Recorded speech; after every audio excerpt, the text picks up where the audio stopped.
Mohammed Deif escaped 4, 5, 6 times that we tried to kill him over the years. So we had to make sure that this time, and especially after October 7, it's the final one, because he is the chief of staff, really, of Hamas in a way. But it's like Osama Bin Laden. People like that cannot live in our world.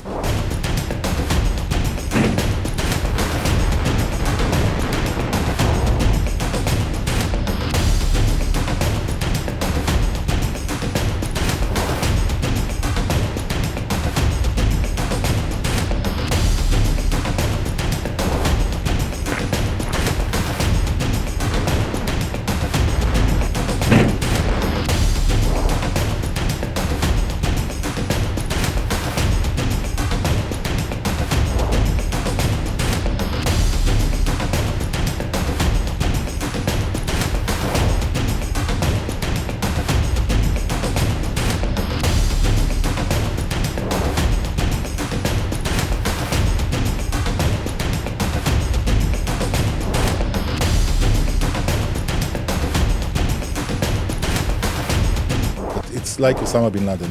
People like that cannot live in our world. No way. Mohammed Deif escaped 4, 5, 6 times that we tried to kill him over the years.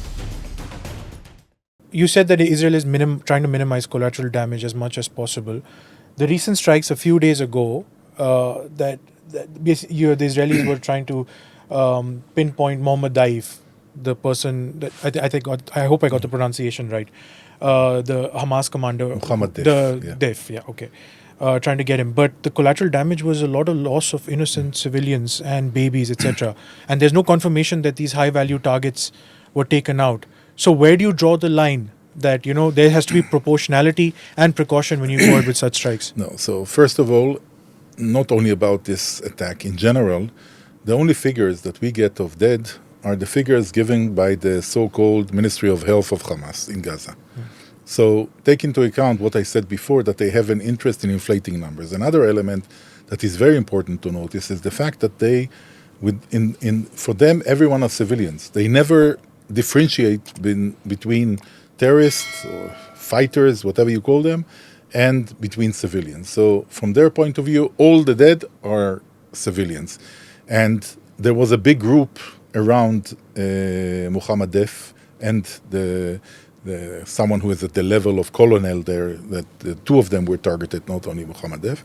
So there were bodyguards and others. I'm not sure that the talk of the collateral damage of children is accurate. I will just remind you that in the beginning of the war, they tried to frame Israel for attacking a hospital, which afterwards we found out it was misfired. The Al-Shifa hospital. No, another hospital, a smaller one. That they afterwards we found out that it was a misfired rocket of their own. But it took them 1 hour to say. I think the number was 471 dead. So first of all, it did not hit the hospital. The misfired rocket, it hit the parking lot. There were maybe a few dead, maybe 10 people. But they have an interest in coming out immediately. They counted 471 non-existing bodies in 1 hour. So the figures there are played with, and we have to take it into account. We are trying to minimize collateral damage.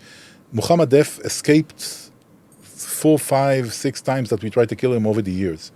So we had to make sure that this time, and especially after October 7, it's the final one, because he is the chief of staff, really, of Hamas in a way, and the symbol of what happened in October 7.